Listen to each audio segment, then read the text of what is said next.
ایران کا لبنانی صدر جوزف اون کے مذاکرات میں سودے بازی کے الزام پر سخت رد عمل آیا ہے۔ ایران کے وزیر خارجہ عباس اراغچی نے لبنانی صدر کے بیانات پر رد عمل دیتے ہوئے کہا کہ اگر امریکہ کے ساتھ مذاکرات میں لبنان ایران کا سودے بازی کا کارڈ ہوتا تو تہران کافی پہلے واشنگٹن کے ساتھ معاہدہ کر سکتا تھا۔ ایکس پر جاری بیان میں عباس اراغچی نے لکھا، جوزف اون کے بیانات کے مطابق بظاہر یہ ایران ہے جس نے لبنان کے 5ویں حصے پر قبضہ کیا، 1/4 لبنانیوں کو بے گھر کیا اور ان کے ملک پر روزانہ بمباری کرتا ہے۔ انہوں نے لبنانی صدر کو مشورہ دیتے ہوئے کہا کہ لبنان کو اس کے حقیقی دشمن سے نجات دلائیں۔ ایرانی وزارت خارجہ کے ترجمان اسماعیل بقائی نے ایکس پر عربی زبان میں جاری بیان میں اون جوزف پر سیاسی خیانت کا الزام لگایا۔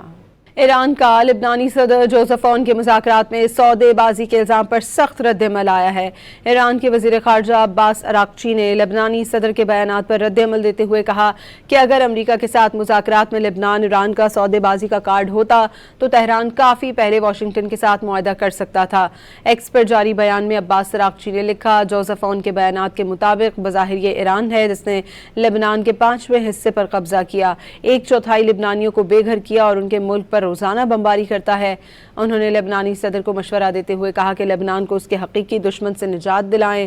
ایرانی وزارت خارجہ کے ترجمان اسماعیل بقائی نے ایکس پر عربی زبان میں جاری بیان میں اون جوزف پر سیاسی خیانت کا الزام لگایا۔